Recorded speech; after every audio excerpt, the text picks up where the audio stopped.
everyone, Kumar Dattatreyan here with Meridian Point, and I am very pleased to introduce you to Ramanathan Yegyanarayanan. I hope I said that right. Yegyanarayanan. It's a beautiful name, and I'm eager to get him on stage. So Ramanathan is an organizational development coach with over 15 years of experience transforming companies across India and Asia. Having worked with multinational giants like Infosys, Standard Chartered Bank, and Renault-Nissan, Ramanathan brings unique insights into implementing Agile across different cultural contexts. He's particularly passionate about helping organizations build sustainable cultures that embrace innovation while respecting traditional values. So without further ado, let me invite Ramanathan to stage here. How are you, Ramanathan? Good, Kumar, and it's like I've been more excited to be here. Thank you for this opportunity. Did I completely butcher your name, or did I do okay? Not at all, not at all. It's perfect, and you have pronounced it right, and that's one thing which is like very unique. Not everybody says that right in first time. Yeah, well, I had the benefit of at least being born in India and spending some time there. So, especially south of India, where I think you are from, where I'm also from. So.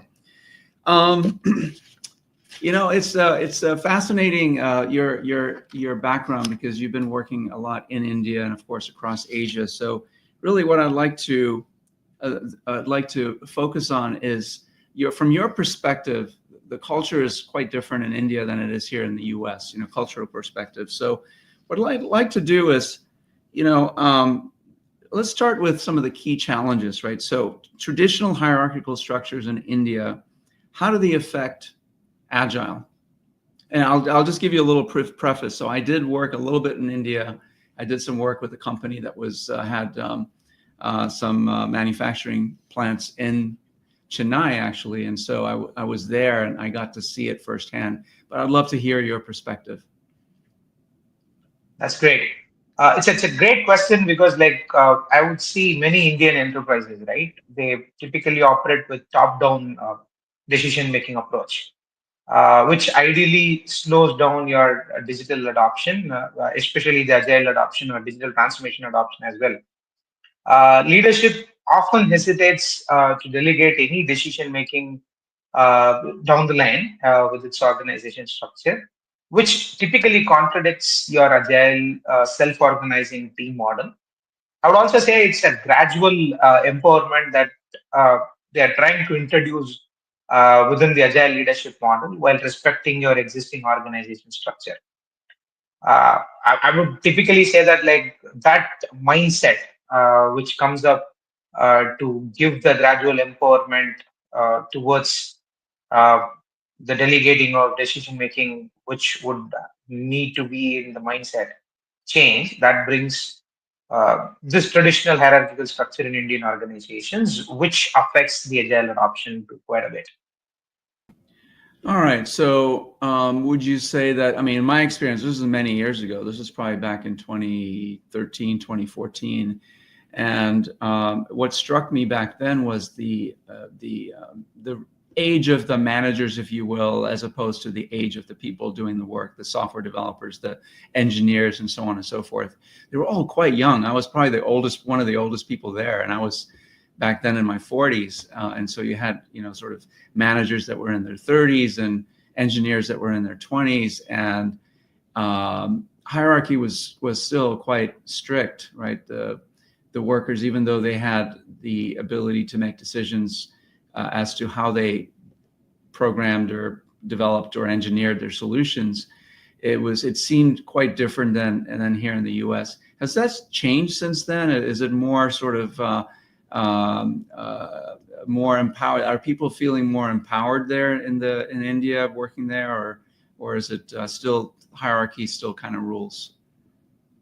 I would say more of the networking organizations provide in the frameworks, or when companies tend to be a copycat, getting up more agnostic towards any framework, or I would say more obsessed towards any framework rather than being agnostic towards a framework. I would call them I see still there is an hierarchical structure. yes, that's good to have a span of control to an extent, but ideally, when you are not giving the gradual empowerment, especially in terms of delegating your decision making, which delays or which contradicts your agile self organizing team model. That's something which is still been a prevailing, I would say, an anti pattern that uh, tends to be in this industry.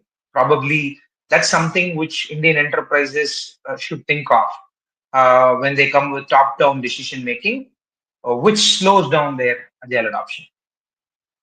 Excellent. All right. So you recently presented an organizational culture canvas at a Scrum gathering in Singapore.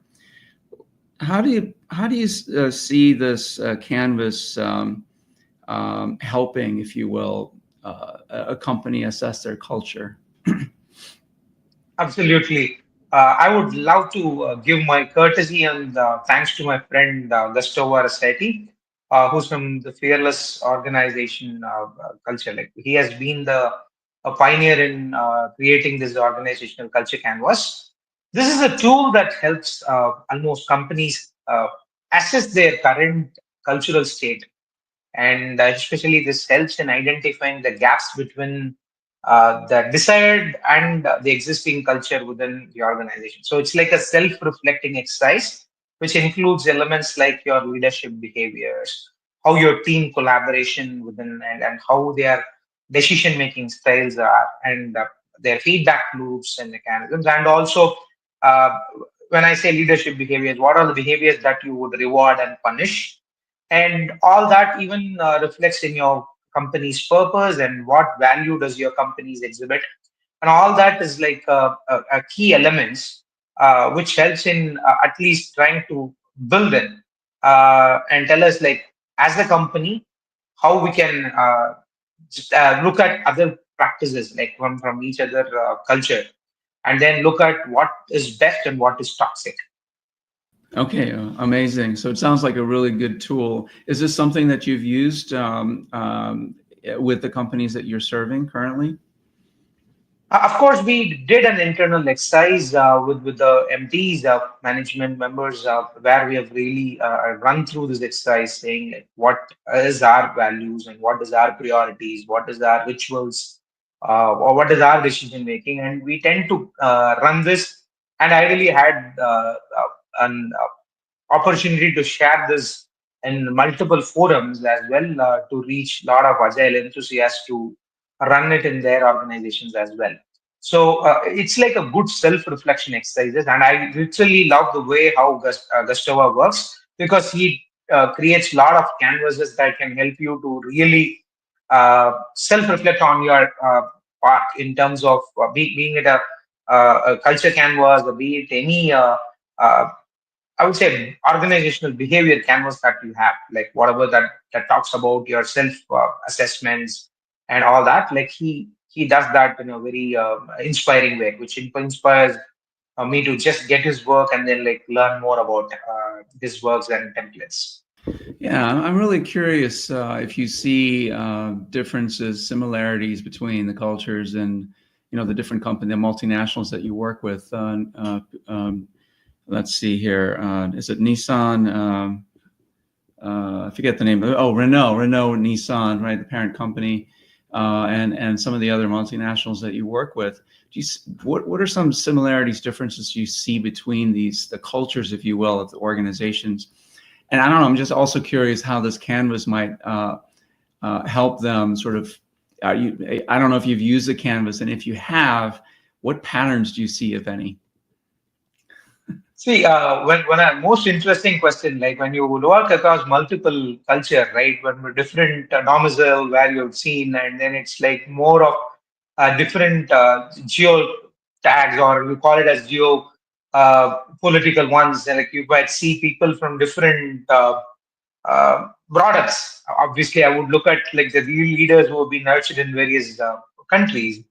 I've worked with across French, American, and Indian corporates, and the differences that I have observed is more of American approach, which is very highly experiment driven, where they tend to fail fast and iterate quick. and that's how you see a lot of American companies being the benchmark for most of the agile adoption. And like, if you look at the success stories, you might find them so popular across. And but coming to the French organizations, like it's tend to be so methodical and a structured approach where they value a balance between autonomy and governance, which I love. But I would say like sometimes being more structured and methodical would not work, right? And again, when we come to Indian companies, they prioritize stability first and then like hierarchy in place. So agile adoption often requires like strong executive buy-in here in India.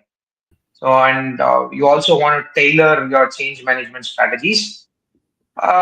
Ideally, resistance towards the empowerment and collaborative decision making is common, which is tough to handle.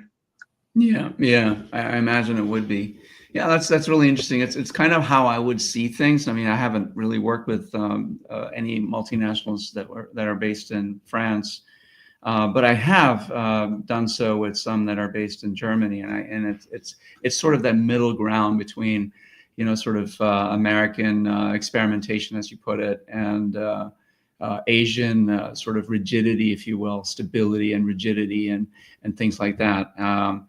I was actually working with a coach who is supporting a Japanese company, and there's some struggles there, right? Because it's maybe, I don't know if it's more hierarchical and more structured and rigid than in India, but it certainly appears that way on the surface, just from conversations with him.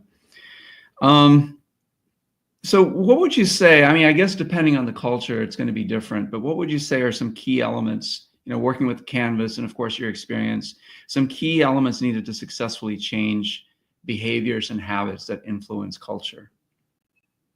I would say, like when you look at the key elements of the organizational canvas, I would say it helps you changing behaviors and habits in an organization, right? So three things primarily attracts me in terms of getting the cultural canvas. One is like your psychological safety, which is the primary element in the cultural canvas, which helps me in terms like teams which feels safe to experiment and fail. So if you look at it, there are a lot of good examples like how each company tackles their psychological safety and how they work on it in terms of feeling safe to experiment and fail. And each of them have a very good example in terms like you have Slack, you have Amazon, you have Netflix, and all those companies as a main example. When I come to even Patagonia and Airbnb and all that, with Gusto as examples there, which has been quite inspiring. When you look at that, right, like they're being given room to fail fast and then come out and learn from that failure. So it's like you don't keep innovating and then like tell that like you've not like you've done a mistake, and mistakes are often being welcomed, and once it is like being to err as human, and to get that admitted and then like try to overcome from that mistake and then learn from the mistakes and uh, turn that to a breakthrough, something which they look at. And the second element is role modeling. Leaders must practice agile behaviors, just not enforce them to their teams. So it's like leadership by example, which ideally, when you look at the values that the leaders exhibit from any organization. So it's again, we don't believe in diminishing leaderships, right? So you have some leader who don't have any vision and they're like trying to be a leader there in the organization and then give a false hope to the teams, but rather it's like a team where you look leadership by example, which is always a great move, right? People tend to follow. I love Chanakya Nidhi, where Chanakya says that, right? You can have a line where a line can lead 1,000 donkeys, and that can slowly transform them into a line. But if you have a leader who's a donkey who always leads a lines, right? It's not going to help, and that lines will also be a donkeys at any point. And that's which I love from Chanakya Niti, and that's always like where I quote that as an example for role modeling. And when you look at continuous reinforcement, it's like again the next element which I love, because your continuous reinforcement is something where transformation isn't a project, right, with an end date. It's not a temporary endeavor. Rather, it requires a sustained engagement through your coaching and matrices, whatever that we measure, right? So, in that sense, I would say if you take up psychological safety, role modeling, and the continuous reinforcement, that is something which is the key things or key elements which I call for successfully changing the behaviors and habits in any organization.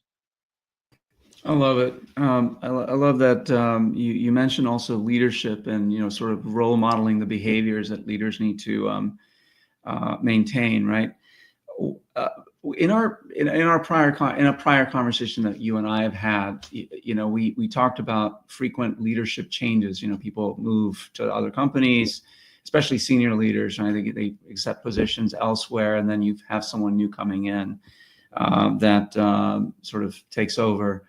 How do you deal with that sort of disruption? Change in leadership, maybe change in priorities.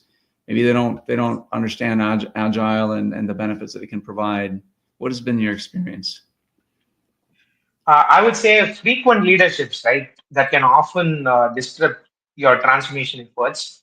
Again, maintaining a momentum at this point is like very crucial.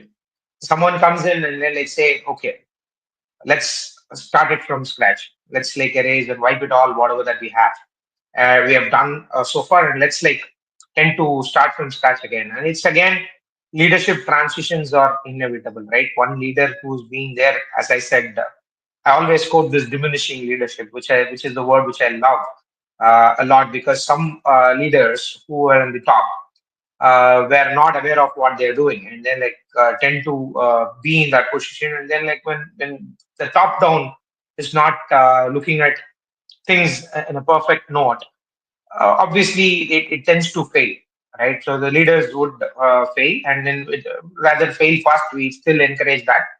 There is a leadership transition that comes in place. So I focus on embedding agile at the team level rather than making it dependent on a single leader. So if it's a community of practice, right? Let's not rely more on the leader alone, and it's a collective accountability where you can embed that at the team level. When I say team level, it's like a cohort where you work together, and those cohort has to be equally responsible. And I ensure that there are internal change champions who can carry the transformation forward. So that champions, if we create it, right, like there is rather you make a leader within the group and then like tend to pass the baton and then run, and that's something which we always look at, right? I would say rather than doing like one single leader and like relying him on more on certain areas, right? I would look at focusing on team level rather making it an dependent on a single leader. It ensures there is an internal change champions who can carry this transformation forward, which makes these leadership transitions smooth, and also makes us realize that it is inevitable and fine. That doesn't disturb our transformation efforts, and the momentum will be always sustainable.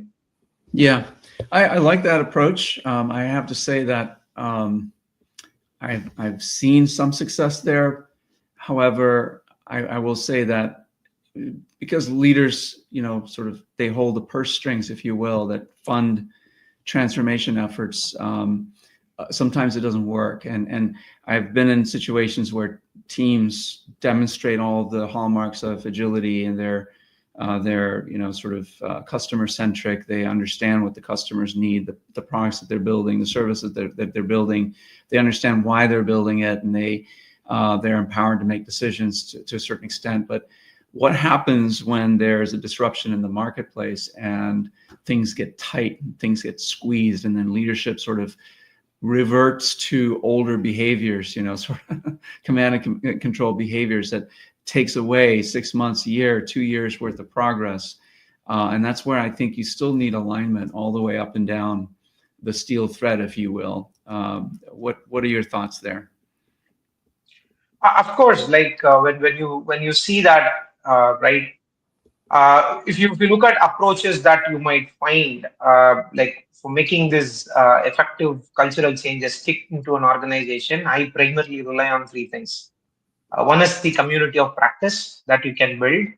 which let the teams share the best practices within an organization. It doesn't mean to be a community of practice again only with the process. It's again like be it technical, be it methodological, whatever it is. Like it should be a community of practice where you share best practices. That is inculcated in any organization. You can if you try to benchmark them, that gives a better focus in terms like people tend to understand what works for someone and then tend to just think whether it is practical to take that best practices and fit here. And it is not about being a copycat.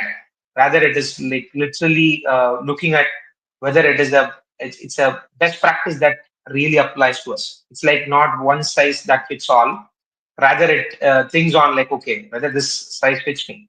So if it is a good practice and if it is ideally a good fit, let me take that and put it in play if it's a fit for growth for my company.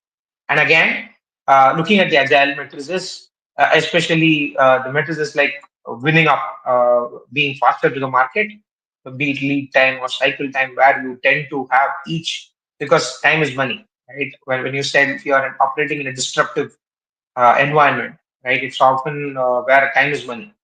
So when I've been going to have a waste or delay in the system, I'll have to tap that bottleneck and then try to avoid waste in the system and delay in the system.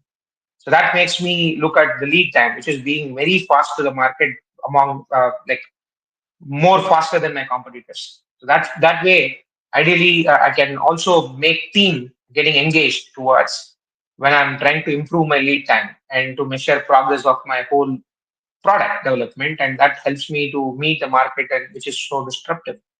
Again, the third element which I more or less rely on is the art of storytelling. So using success stories to reinforce agile mindsets, right? A story can speak thousand words and it can give you a whole uh, chronology, in a nutshell, which can help us to at least understand what it is. It's long story short, tell us what to do, and that gives us a moral and a lesson which can sustain and run. I love that. So this way of sort of involving the people that are part of the transformation through communities of practice, through storytelling, and it builds a certain resilience in the change effort that's going on, is what I'm hearing you say, right? Yes, Yeah. of course. You That touched on. pulls. Go ahead. No, I said like that pulls. Right, it's a pull Pull. mechanism that you're triggering in the system. That's right. And so because you build that resilient, that sort of pull mentality, it's harder to, again, it starts forming a new fabric, if you will, for how the organization operates, how people talk to each other, how they decide about the work that they do. And you mentioned metrics and the value that metrics bring to the table. Things like cycle time and lead time and time to market and stuff like that. Would you say that is those are the things that you use to measure the success of transformation or change efforts like this, or are there Okay. others? Speaking of metrics, right? I would not only rely on that metrics, whatever that I have told, only about lead time and cycle number. What I would also measure the success of any cultural transformation. I would look at few indicators that gives me a clear and sheer visibility. One is like increase in your team autonomy. How well is your team autonomous? And are they able to make decisions, or like is your decision making is delayed because of the lack of autonomy in the system, or because of the delayed decision making or span of control, or whatever the way how the organization is structured, and how far the cross functional collaboration across each teams. And that's the way where you tend to have your risks, assumptions, issues, dependencies being discussed within the organization, within individual line of businesses that we have. And again, when I talk, I would stress about the reduced cycle time. When I say cycle time reduction, it is like which will tell you the flaws in each of your value streams, and that helps me to avoid my delays and even the waste in the system, which helps me bring an improved predictability over my deliverables, especially in terms of product development. In addition to this, I will also value the human centric metrics, which is more of like higher engagement scores. from people, how engaged are they, and lowering their attrition levels in the organization. Because when your engagements is more, right, your attrition will be lower, and that is something which is going to help. And that cultural change is hard to quantify, but your behavioral shifts are great indicators of success, which will obviously reflect in your numbers. Yeah, I love that. I love those because it's a more holistic view of how call it a transformation, call it a change effort, whatever it is, how it's actually progressing, because it's focused on business results, but it's also looking at decision making, a speed of decision making, right? Because that's a critical element in being able to respond to changes in the marketplace, how quickly you make decisions. So I really, that resonates with me. All right, so And the I last thought one, which yeah, go yeah, ahead. and the last one which I was to emphasize before we get on out of that question is more of like the human-centric methods, Yes. especially as I said, the pull mechanism. We are not pushing that by looking at management by objective. Yes, it's still managed by objectives, like because of the organizations are always like managed by objectives, and then where we work towards a vision, which is shared. But we also tend to have that shared vision being pulled by everybody, and that's going to be I would say it's a pulling cart where we pull that cart into a room of uh, almost a way where we can pull that to the race and then try to win the finish line. And that's where we tend to pull that together rather than one person tending to shed their vision and then like try to pull that on his own. Yeah, I really like that. It kind of brings to mind, I don't know if you read the book Turn the Ship Around by David Ship Marquette. around. Yeah. Yeah, so David Marquette, the author, he talks about this in different words, but basically he empowered his entire submarine crew to think like him, to act like him, to make decisions as he would. And he was able to turn that ship around because it was, I think, the worst sub in the Navy fleet.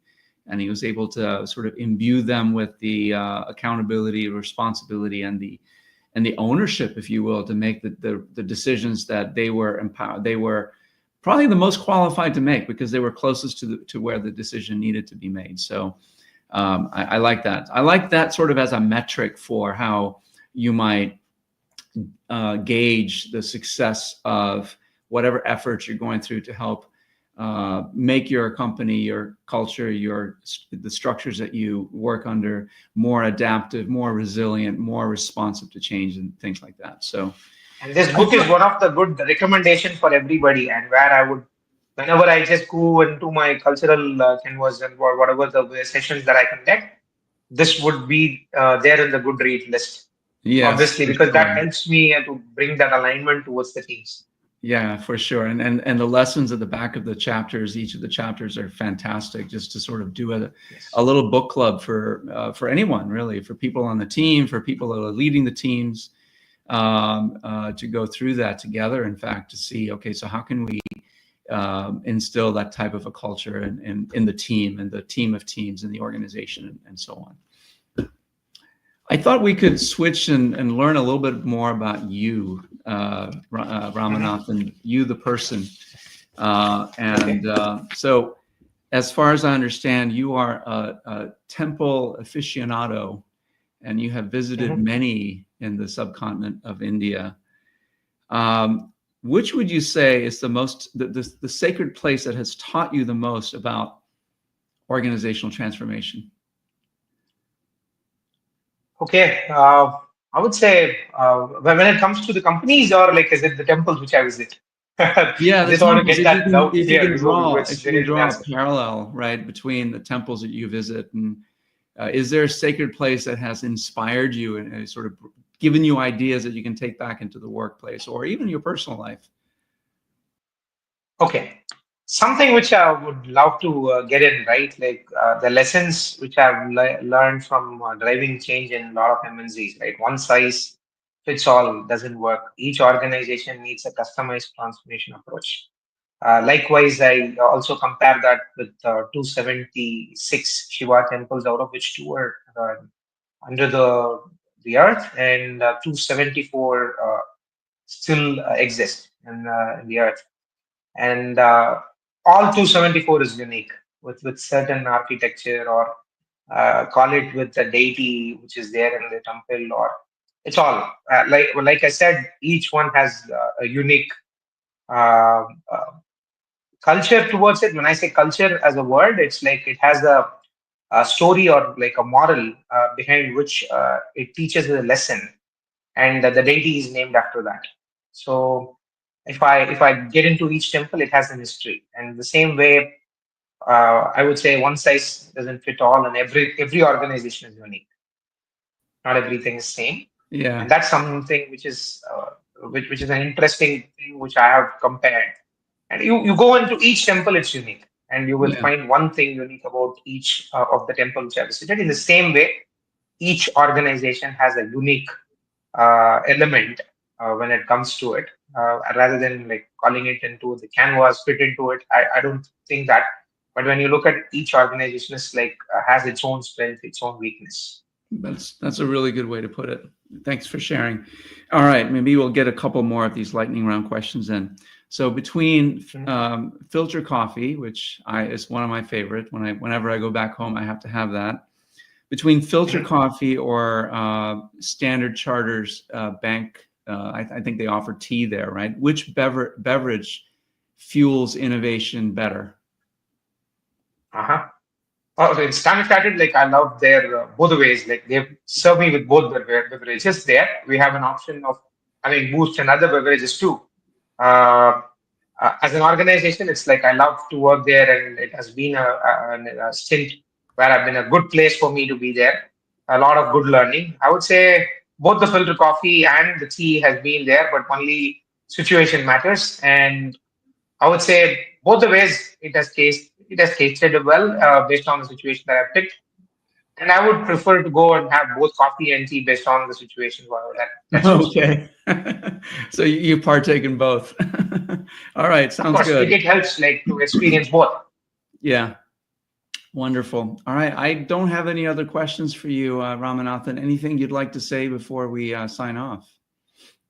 Yeah, Agile Meridian, like I would love to appreciate and give the gratitude for your work, because I've been a follower of your webinars, podcasts, and all that, being a part of it, and then following all your main threads as well. When we miss any webinars, it reaches to our inbox. With no doubt, I get there.